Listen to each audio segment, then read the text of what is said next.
Okay, well, again, thank you for joining today to hear about computer science in elementary school throughout the state of the country. Actually, that was very interesting to hear about what's going on. And then it's wonderful to have this opportunity to actually bring it down and talk about what's happening here in Nevada specifically. So we're glad you all could join us.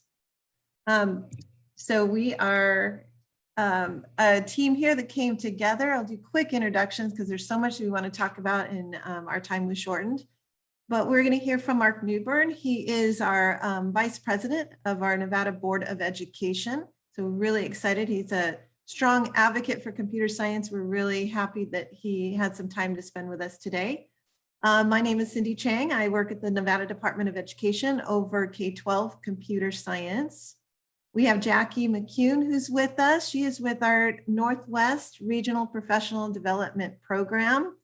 And she covers, I have down here, Carson City, Churchill, Douglas, Lyons, Story, and Washoe. She's a very busy lady. And then next we have Jason Lillebo and Danielle Flipovich, who will be talking with us from the Southern Nevada RPDP. And they cover the Clark, Nye, Mineral, Esmeralda, and Lincoln counties. And then finally, hopefully we have Connie joining with us. She's from the Northeast RPDP, and she covers the districts in Elko, Eureka, Humboldt, Lander, Pershing, and White Pine. This is no great feat because they're charged with providing professional learning for all of our educators and administrators, specifically in computer science. So we couldn't do the work that we do without them. We're very excited. All right, so I'm going to turn the time over to Mark.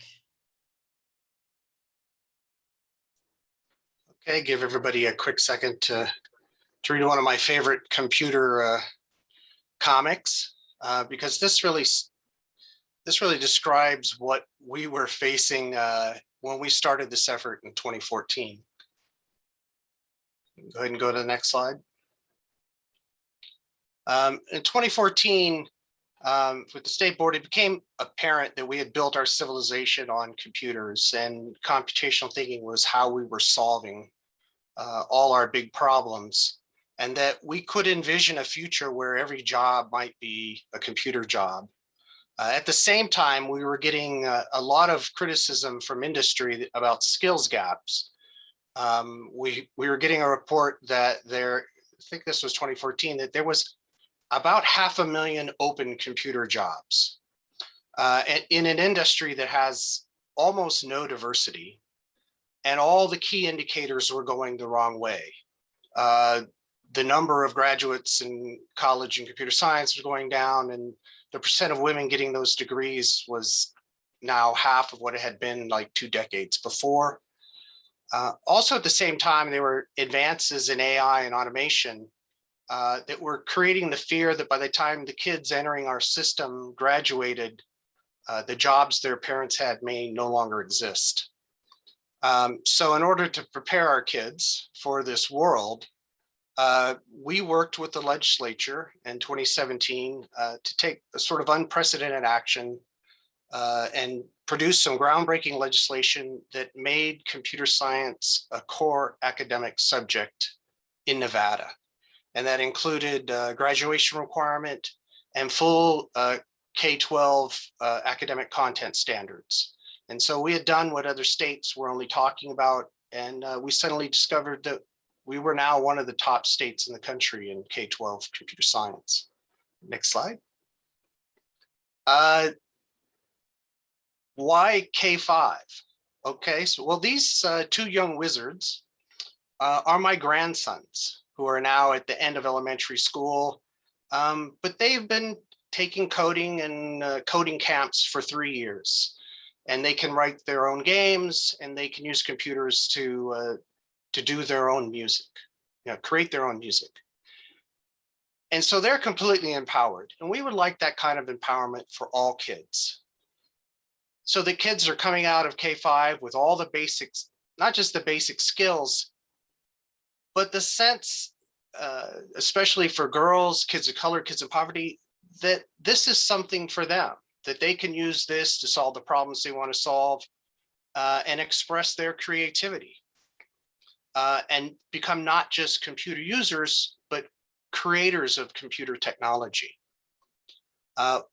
We had at once envisioned this future where every job was a computer job, and then this pandemic happened, and that future started to happen all at once, all around us, and everybody had to have a computer.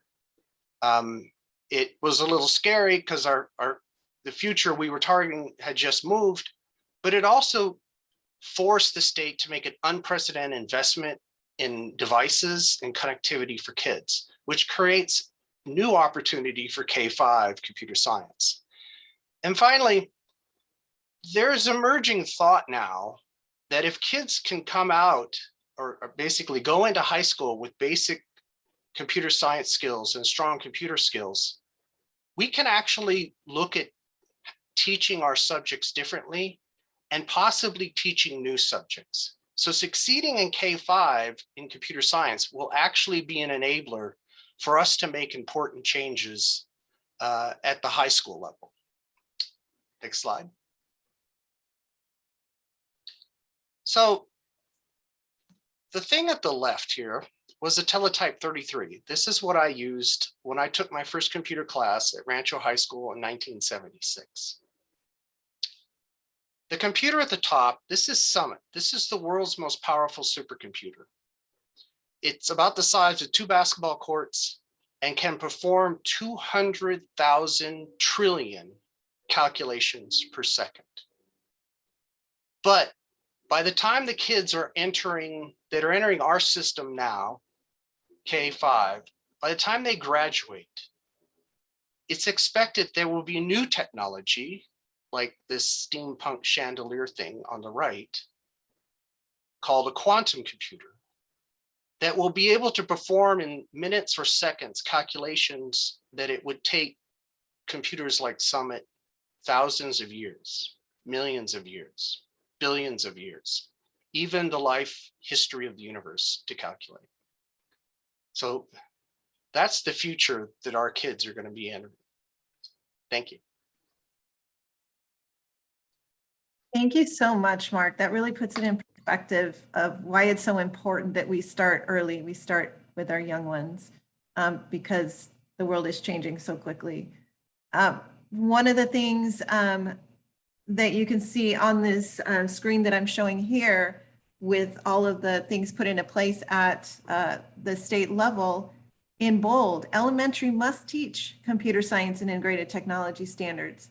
This includes those keyboarding standards, those digital literacy, all those foundational subjects that they need to get prepared to build upon as we move forward. And our regional professional development program trainers must, by law, provide this computer science professional learning. So we're going to be hearing from them about what they have to offer, the programs they've been putting into place throughout the state, and we're really excited to do that. So I'm going to pass the time over now to. All right, so just want to go through a few resources that are available. One of them, I call this my Bible of CS for Nevada. And so this is the Nevada STEM Hub. Cindy's put this together, but I refer people to this site probably on a daily basis. When you have any questions about what computer science endorsement pathways are, what you're required to have to teach certain classes in computer science in Nevada, and maybe where there's some available coursework to get those endorsements, this is your place to go. So I've got that link down at the bottom, but the Nevada STEM Hub is really a great place to look. And then on the right-hand side of the slide there's the professional learning calendar. So this is on the Nevada Department of Education's website. The link or the address is there. But for teachers looking for professional development in really any area, honestly, they can go here, and it's sort of a compilation of a lot of different providers, PD, that's there for you to look at or for teachers to look at. Okay. And then one thing has been in the works now for, I think it maybe started late last school year, was creating some CS workshops for K-5 educators. And so these are all differentiated by grade level and by CS concept. So you can see in the screenshot there on the left, for example, kindergarten, and so the grade level course, and then networks and internet would be the concept, or their second grade, and algorithms and programming would be the concept. So it's broken down so teachers can get training in those chunks of the different pieces of their grade levels and the concepts in like 3-hour chunks. And right now, those are available. So if Clark County School District teachers go into ELMS and search computer science, they'll be able to find those, but they will be available to others throughout the state coming soon. So be looking for information about that to be released. And then a project that was done a few years ago, and we strive to keep it up to date, and I know it's used fairly widely on rpdp.net's homepage. If you click on the tile that looks like that one, the computer science modules, there are some self-paced learning modules that are K-12. And those aren't necessarily, those are grade banded, not grade level by grade level, but they do go by CS concept. And they kind of unpack the computer science standards so that teachers can learn more about what the standard really means, more about the vocabulary behind them, and then resources to use to teach those standards. So that's been a valuable resource that we've been striving to keep up to date over the last few years. Okay. And Danielle's going to talk about these next two. Southern Nevada RPDP is Code.org's regional partner, and we offer professional development and workshops in Code.org CS Fundamentals for elementary school teachers and CS Discoveries and Principles. And next school year, CSA, the AP course, will roll out for teachers to get training on. We also, this year, Code.org has Cross-Curricular Extensions in every grade level, K through 5.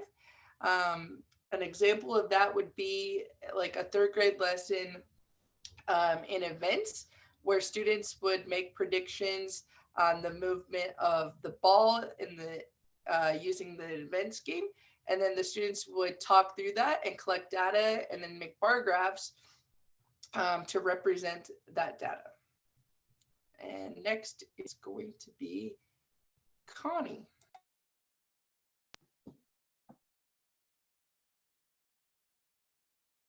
Have to unmute, still do it, a little rusty.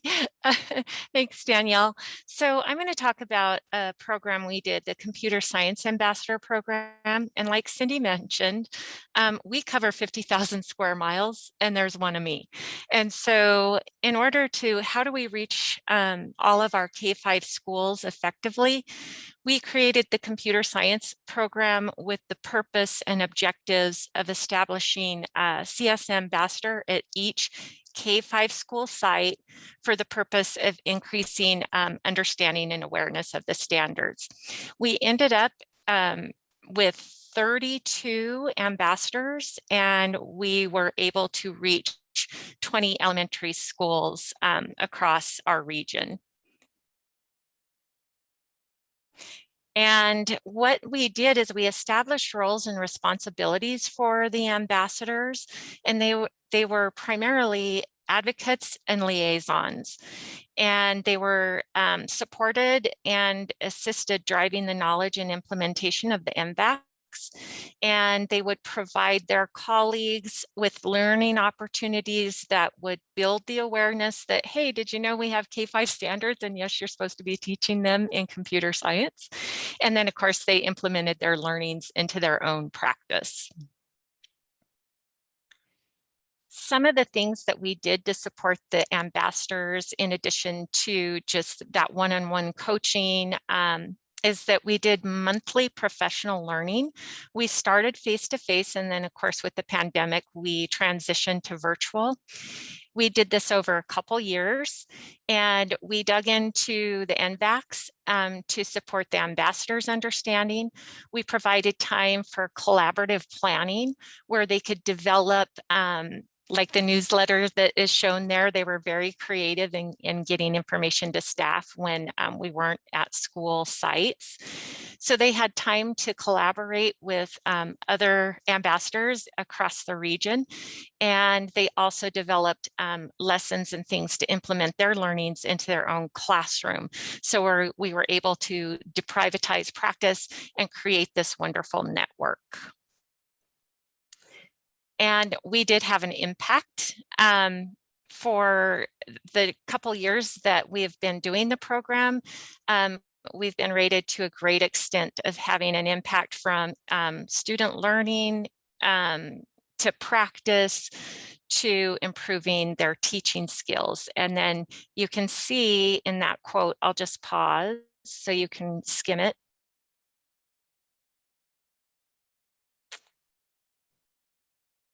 There is interest in continuing even after all the crazy that we went through. They still want to participate and are anxiously looking forward to a year 3 of the program. We also had an impact on educators. We not only increased awareness and understanding, but as you all know, it's really important for their confidence in a K-5 level. And we showed increases in confidence levels for the teachers that the ambassadors served. And then I would like to say that we even in a little way impacted a district in the sense that one of the districts in our region, I am so incredibly excited about this, has created a special for computer science. And we have ambassadors in those positions. So that is super exciting. And of course, the most important impact is on students. And the ambassadors collected data as they were implementing the learnings in the classroom, and students across the board in all 30 classrooms made great gains with every single concept. So in 7 easy steps, if you are interested, you could easily do maybe something similar at your school, scale it up and go to the district. And I would love to see a special in every single elementary school. I think that would be fabulous.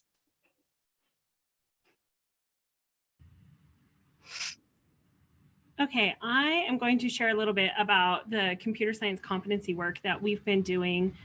This is just in its infancy in our state, but I predict that it will be very powerful moving forward.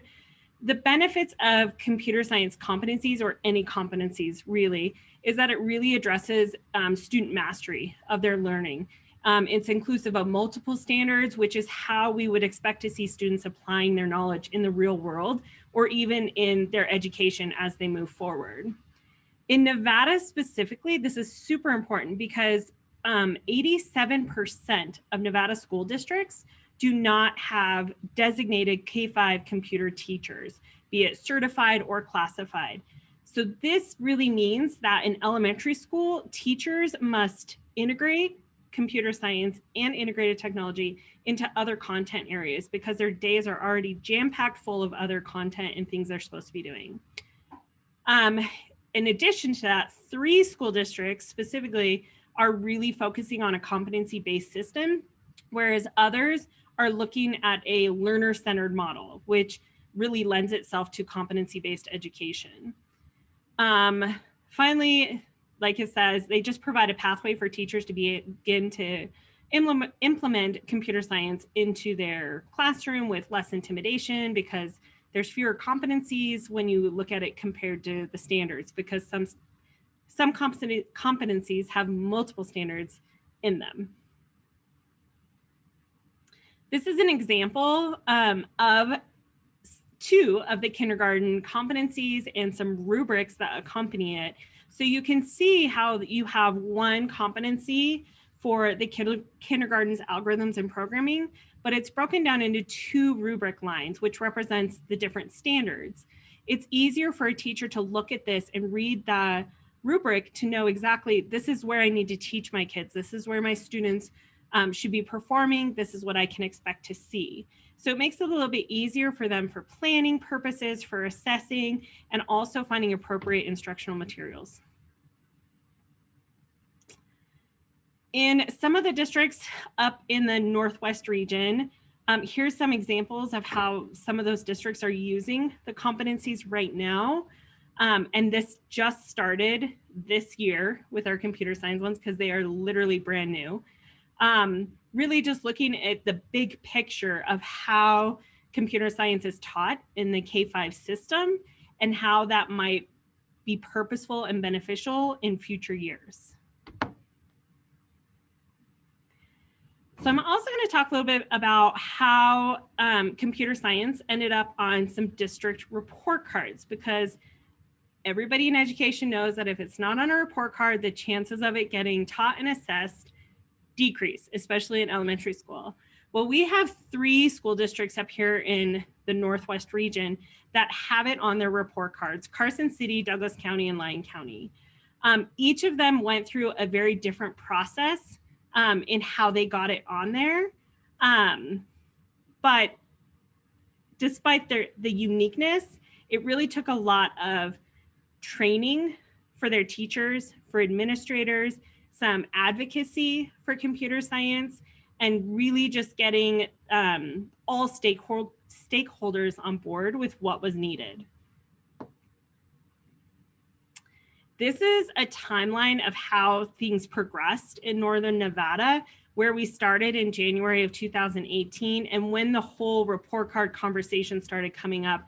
And it really started during those script workshops that we held at the governor's mansion with each of the districts. And after that, then they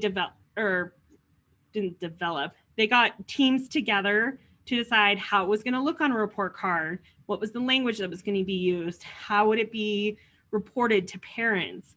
Most of those districts started using those report cards in 2019, or the 2019-2020 school year, and it has progressed forward. These are just some of the basic steps of how you could get this going forward in other districts. It really starts with that team of stakeholders and making sure they have those core values established for what they want computer science education to look like and how it should be reported to parents.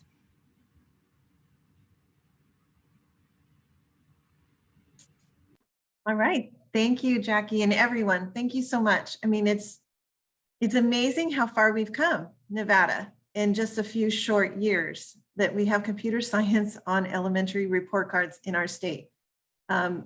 It's not in every state in the country, and Nevada truly is leading this work.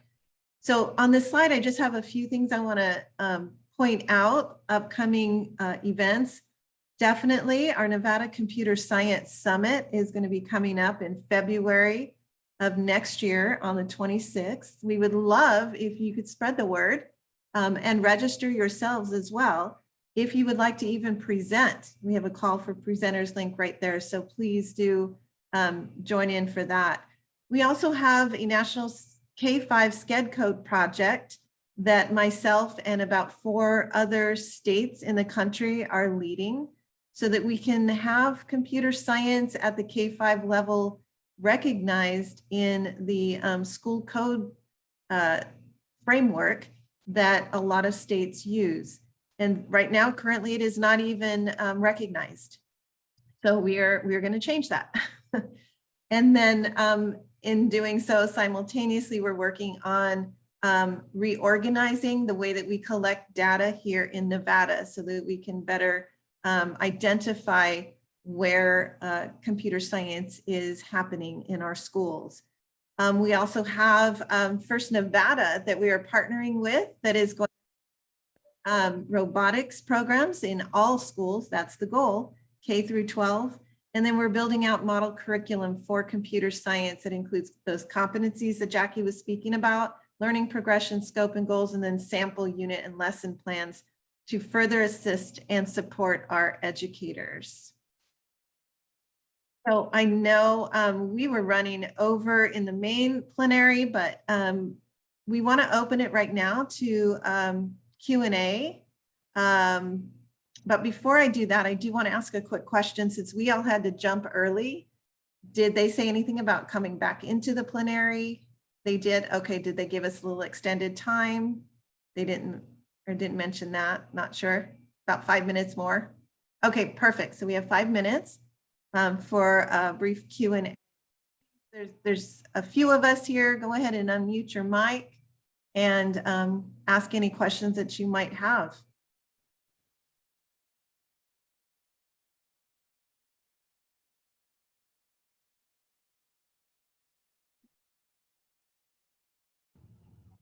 I have a question. Can you hear me?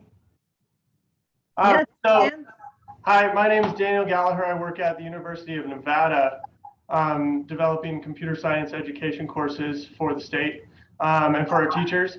And I noticed there was the advanced computer science endorsement, and that's the one I'm familiar with the state. But what is that introductory computer science endorsement, and what classes do students need for that? Or teachers, Oh, that's, I guess. yeah, no, our teacher students. I know we wear so many hats, right? Mhm. That's a great question. So it used to be called computational thinking and computer-based. It was a really long title. It will now be called introductory computer science and open to all K-12 teachers, not just secondary. Basically, it's 9 units. 2 are the same as in the advanced. So you have your methods to teach computer science and then your computer science concepts. And then the additional course would be on introducing computer applications and digital citizenship, keyboarding skills, those types of things, that course. So it's basically a methods to teach computer applications. And that primarily will support specifically our K-5 educators as they're trying to implement computer science and integrated technology into their classrooms. So that's if I can, just a quick announcement. It's kind of exciting here in Nevada. I teach the CS concepts course, and we're revamping our elementary ed program. And now all of the elementary ed teachers will also take the CS concepts course as part of their curriculum. So they'll be coming out with some computer science content at least. That is fantastic news, Dan. Yeah, we've been hoping that that would be the case because we all know, I mean, Connie, she's talking about one person and 50,000 square miles. It's not sustainable, right? To get all of our in-service teachers up to speed on computer science. So we rely so much on our pre-service programs. So Dan, that is so exciting to hear. Let's get that in every pre-service teacher program throughout the state. Fantastic.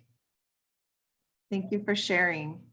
We have like 1 minute. Is there anyone that has a burning comment, question, shout out that they'd like to provide?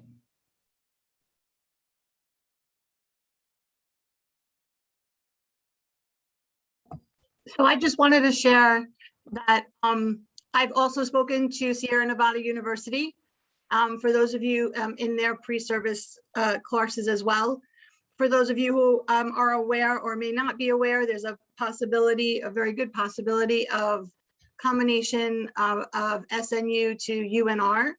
And so computer science has been a big conversation, as I am a professor there as well. And having that conversation with them, they were very excited that they had somebody already within the department who has a familiarity with these courses to get pre-service teachers ready to get endorsed in computer science as well.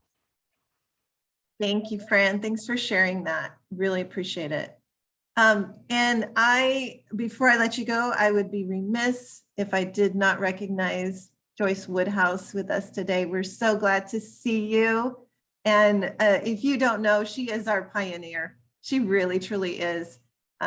Former elementary educator, just an astounding repertoire in her past and future. I know she's amazing. She never gives up, but she is the one who has been very instrumental in getting us to where we are with our legislation. And we couldn't do this work without her. So you're not going anywhere. We're so glad you're here with us because you're stuck. So thank you. Let me know what else I can do to always, always. All right. Thank you again so much. And please jump back into the final plenary for